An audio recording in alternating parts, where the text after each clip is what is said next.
So, in line with the focus of education, our next speaker is a focal point of the UVA community.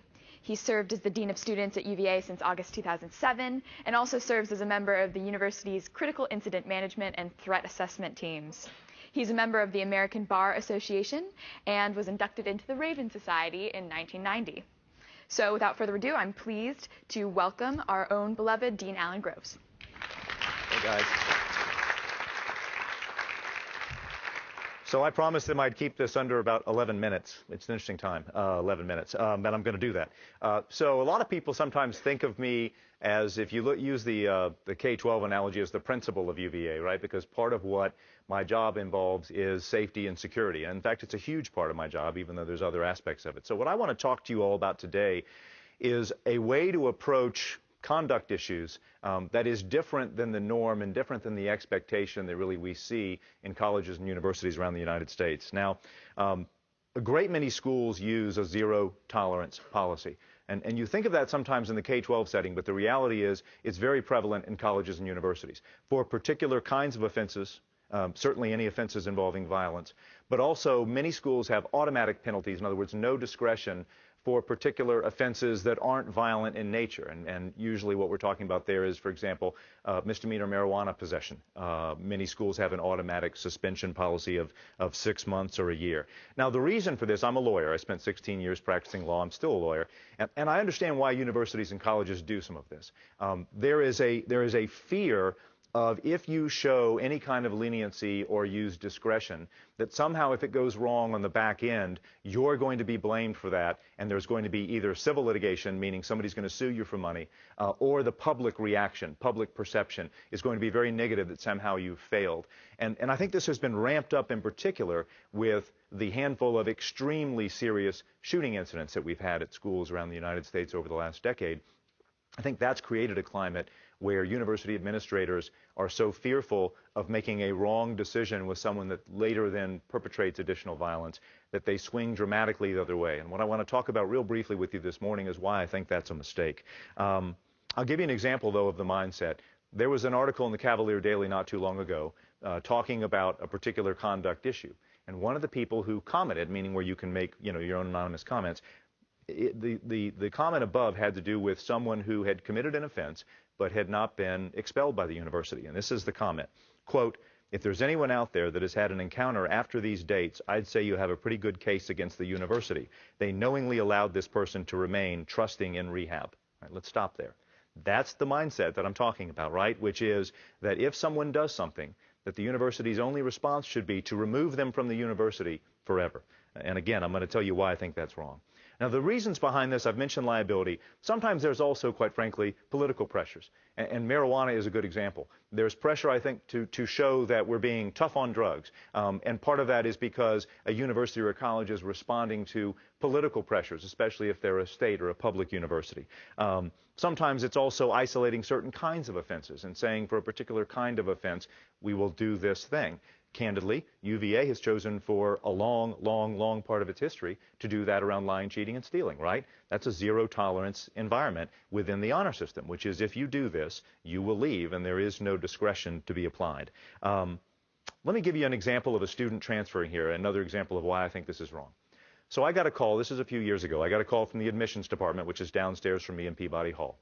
And the admissions dean, Greg Roberts, good friend of mine, Greg said, "Alan, I want to send you up something to take a look at because we're a little perplexed by it. It's a student that looks like they have a great academics, great track record, but has said on their transfer application that they were suspended from their university for a year for first-time marijuana possession." And my response was, I don't think that's right. There must be something more to the story. Send it up. So he sends it up to me, and I look at it, and I call the very good university that this young person was transferring from. And I called my peer there, the dean, who I know. And I said, "Listen, I've got this transfer application from this young man, and everything looks great on his record, but he says that he was suspended for a year from your university because of first-time low-level possession charge of marijuana, misdemeanor." I said, "That can't be right. There must be more to the story." And the dean said to me, "No, that's right. Our school has a zero-tolerance policy for marijuana." And I said, "Really?" And he said, "Let me ask you this, Alan." He said, "Which student are you more concerned about? Which student keeps you up at night more? The angry drunk who we're not expelling, or the high kid in the corner eating a bag of Cheetos who's not hurting anybody?" And you think about that. And I laughed and I said, I hear what you're saying. And he said, yet the way we've structured discipline at our university, meaning the place that this young man was transferring from, one of those we do a very low-level response to, and one of those we throw the kid out for a year. And is that really making the university safer for anybody? And the answer, I would say, is no. Now, I mentioned that sometimes we pick certain kinds of cases that we say, well, these are the ones that are most concerning, so we'll have zero tolerance and we'll expel. My problem with that is this. If your objective is not punitive, and I'll talk about that in just a second. If your objective is not punishment, is not punitive in nature, but rather is reduction of risk to the community, which is what I see my role as, reduction of risk to the overall community, is a zero tolerance policy the right answer? So let me give you two examples here. All right, here's the hypothetical. And I deal with this kind of stuff all the time, all right? Imagine that there is someone who got severely intoxicated and physically assaulted another student when they were in that state. So it's an act of violence, and they physically assaulted another student. You have two options here. Option one, the zero tolerance policy that I'm saying doesn't work, in my opinion, and is a wrong policy approach for a college or a university, would be that we would expel that university. And by the way, I have the authority to basically suspend, what's called an interim suspension, suspend students from UVA. I exercise that authority probably less than 4 times a year. And the reason is I will only exercise that authority if somebody presents a present threat to health and safety, and I draw a pretty high bar for how I use that. Usually it's a psychological issue, okay? But let's go back to the hypothetical. Person got severely intoxicated and assaulted another student. One approach, the zero tolerance approach, would be that was an act of violence against another student, and we're going to expel that person. So what happens when we expel them? What happens when we expel them? Well, here's what happens.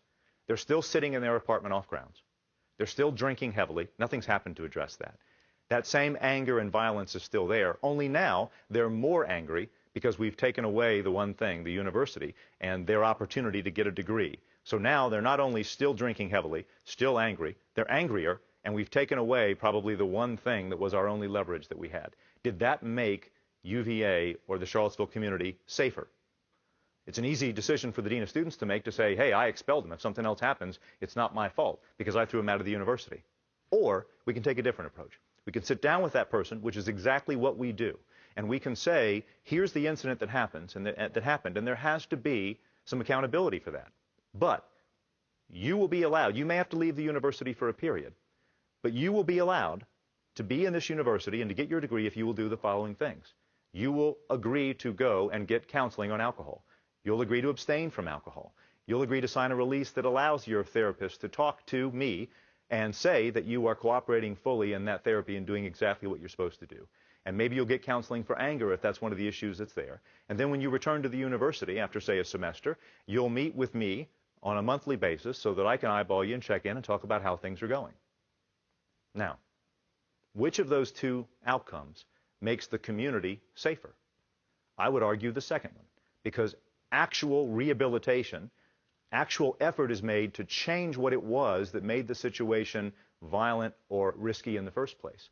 Yet most colleges and universities are going to default in the other direction because they're going to say, look, there's risk to us if we get that wrong.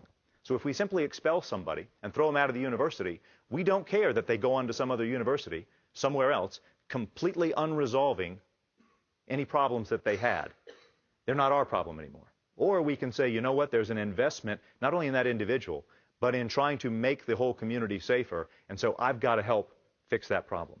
And if I do that, while there may be more risk to me as the dean of students if something goes wrong, I'm a lawyer. As I told you at the outset, to me they're calculated risks. And a calculated risk based on the factors that I've given you, I think, is wiser than simply expelling somebody from the university. I don't see how that at the end of the day works for us. The reality is you got a carrot and you got a stick. That's my fascinating graphic.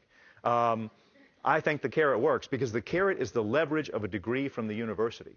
And there are remarkable things that you can work with a person on if they know that there is hope that they will get that opportunity to finish at that university and get that degree. But when you take that off the table, that carrot is gone, that motivation is gone, and you're just dealing with a stick. The criminal court system is very well set up to handle and to punish acts of violence or drug offenses or other things like that, right? They have the ability to subpoena witnesses. They have the ability to execute warrants. They have the ability to do things that a college or university can't do from a punitive setting. And my view is the court system is what exists, and there's a reason, by the way, why it's beyond a reasonable doubt, right? It's a very high standard of proof. The court system exists to punish. The university's role, in my opinion, shouldn't be punitive. It ought to be risk reduction and rehabilitation and education. And if we think about discipline that way, then we realize that these zero tolerance, these automatic penalties, these it's not my problem anymore because I expel them approaches to these things don't work. The way to truly reduce risk, the way to truly invest in the young people that we made a commitment to in the first place, is the way that I've outlined for you, and that is the way that we try to pursue matters at the University of Virginia. And I think it's the right approach. Thank you all.